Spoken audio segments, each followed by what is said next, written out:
a movie that takes place in the 70s and is a rivalry between James Hunt and Niki Lauda. This movie is called Rush and it is directed by Ron Howard. You can tell that this movie was groomed to be an Oscar movie. It has the actors, it has the director, it has the sound, it has the plot, it has the picture. Everything about it was Oscar worthy. That said though, this movie was completely snubbed at the Oscars. I think Daniel Brühl should have at least got a nomination for Best Supporting Actor as his portrayal of Niki Lauda in here. And it's crazy to see how this movie got snubbed because when I watched it, I really wasn't expecting much. I'm not into F1 racing. I'm not even into NASCAR racing. The only car show I really watch is Top Gear UK, and I'm not really even into cars, but that show gets me enthralled in it. Now, going into this movie, I wasn't sure what to expect, and I knew that Hemsworth was in it, so I was like, okay, I'll give it a shot. Ron Howard's an awesome director. This will probably be a decent movie. Little did I know that this would be my favorite movie of the year. Yes, I said it. The weird thing is, it's my favorite movie of the year, and so is The Wolf of Wall Street. They're my top two, and in both movies, you get a lot of shots of Chris Hemsworth and Leonardo DiCaprio's butt. I bet you $5 that every girl's ears perked up when I said that. This movie is my favorite movie of the year, and not because of all the naked girls and all the race cars in it. It just had a compelling story, and it really had drive. I really wanted to see what was going to happen to these characters. Now, in every story, in every movie, you have to have a villain, a bad guy, or at least some kind of conflict. In this movie,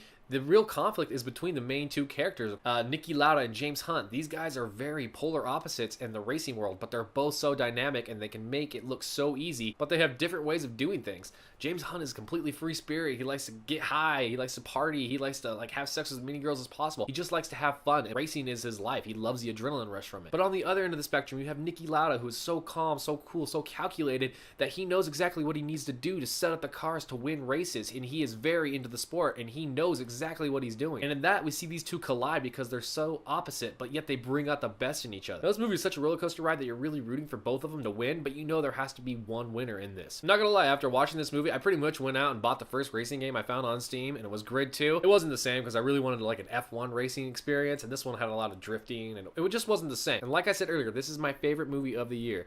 It has some of the best actors in it, it has the best story, the coolest music in it, I loved it. Some of the greatest editing and sound shots with the cars when they're racing is unbelievable, and it's great to watch. It's a roller coaster ride from beginning to end, and by the end you have respect for both these two men. So I do recommend this movie to everybody. Guys will like it because of the cars and the girls. Girls will like this movie because they get to look at Hemsworth's butt, and if they're into cars, it's just a bonus on top of that. And that's really all I have for my review. So let me know if you guys seen the movie Rush, and if you thought it was a good movie. Do you disagree with me and think there's a better movie out this year? And if you want to see more, just check out the 3 videos that will pop up at the end of this, and remember to subscribe if you really like my channel.